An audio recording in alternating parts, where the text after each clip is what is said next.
Kuya ito na bata, ako na ito. First year high school na ito. Kay may quarter. Naman na sa ila. Baka. Quarter daw. 15 days lang yun. Nalumduman ko si po sabi. Lalaki nga yung bata ko ate.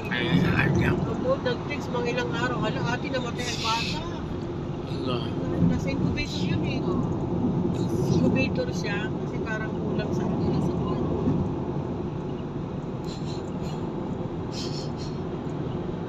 After 1 year naman, ang Luis naman namatay.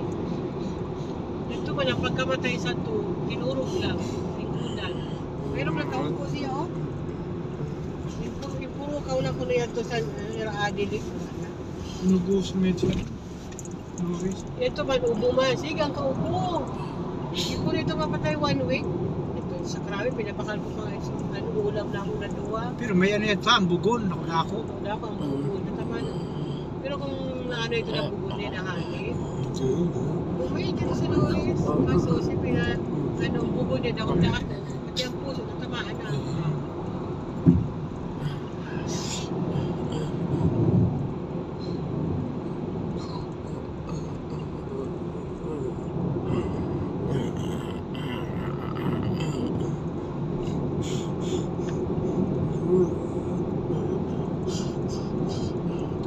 Sana matay si Luis, parang kapukulang ako sa sarila. Pag nag-ano ako ang kuya dati, nagtuturog ako doon. Dito ako sa balay nila. Puta may kandila din sa uluhan ko. Picture niya ano. Ito pati tinira ko yun si Luis. Maski daw niyan. Minsan hindi na ako natuturog sa sakyan eh. May kung duty si kuya na gabi. Sabi nga ni Adeline, alam mo Mabel, parang malaking tulong din sa Luis. Alam mo namatay si Loris. Parang siyang kapit. Parang yung kalungkutan daw nila, parang nabawasan yun. Sikot siya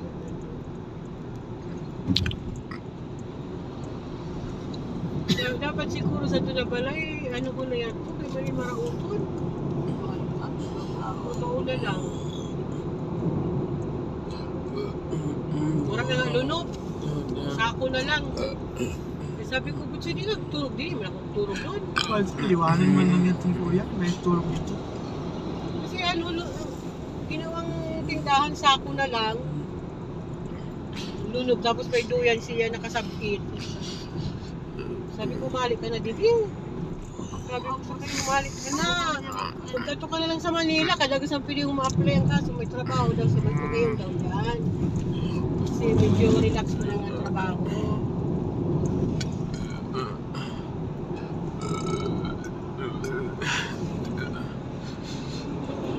Dili pa aram sa ito na naging show. Kanya na taga-Bulacan na may tayo si Bukoy.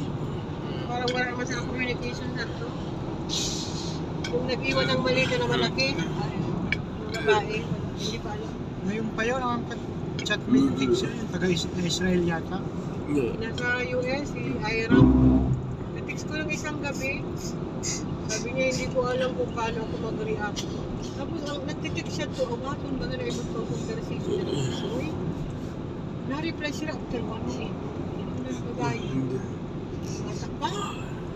Kasi parang busy na siya sa trabaho, kaya ano siya, parang katulong sa Amerika. Nagkita daw siya, kita sila ni Gibson, diba, sabi mo, bakit nandito ka na? Ang galing naman. Nagkatod lang siya kasama.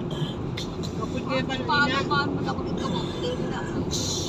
Pero malanta na baga siya sa tukod ng babae.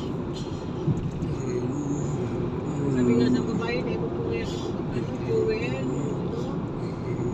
ang bayan, sabi ng babae. Sabi ba, nakikita kayo na may kudala siyang kasama.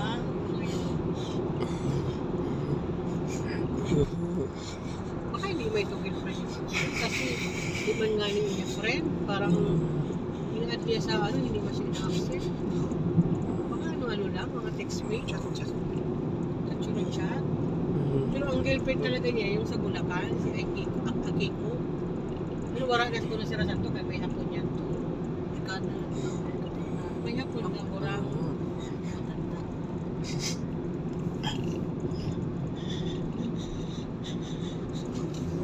Murang ba siya naging ano si Bunsoy? Karelasyon ba siguro yan si Loris? Parang yan lang naman. Kaya mo dun mo ang cellphone niya, wala masya mga text. Text niya pero may si Bunal. Si Luperto ha, si Bugi. Bagyo, November 8, November 8 hanggang 9. Nato na namatay si Bunsoy, 12. 8, 9, sige nga text ni Bugi, mga paloko. 9, hindi na sila nagtitext. Yun man ang kakakuha niya. 9 siguro hindi na nagtitext kasi walang signal, kaya bagyo. 10, wala na. 11, wala na. Mas ang last nila na conversation ni Bunal, 8, 9 yata yun. Parang 8 na si Bugi. Run out na yun. Pero ako ang last na conversation ko kay Bunsoy, November 11 na 7 p.m. Na sabi ko mag-pray ka. Yung para So, tapos ako kachat ko din yun nung Martes. sabi niya, pag naubula ako, nagluya ako. Nagubula siya. Sabi ko, magpa-check up ka na nga.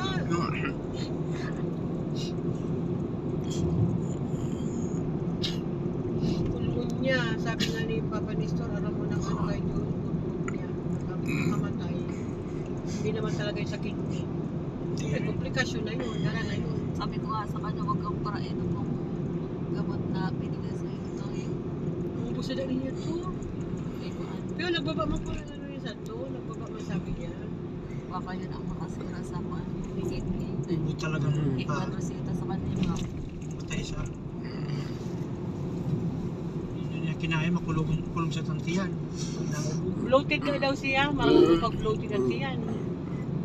Pwede rin kasi nakakapain. Bloated kasi, hindi nga nakaihi. Tapos isa pa, parang nalalaso na yung lawas niya kasi taas ng creatinine, dugo na mati. Dapat mahali, malinisan. Hindi mahali, malinisan lang. Kasi kita, okay kita kasi ang kidney ta, nagpa-function. Pero pag hindi na nag-function ang kidney mo, yan, magiging bloated ka.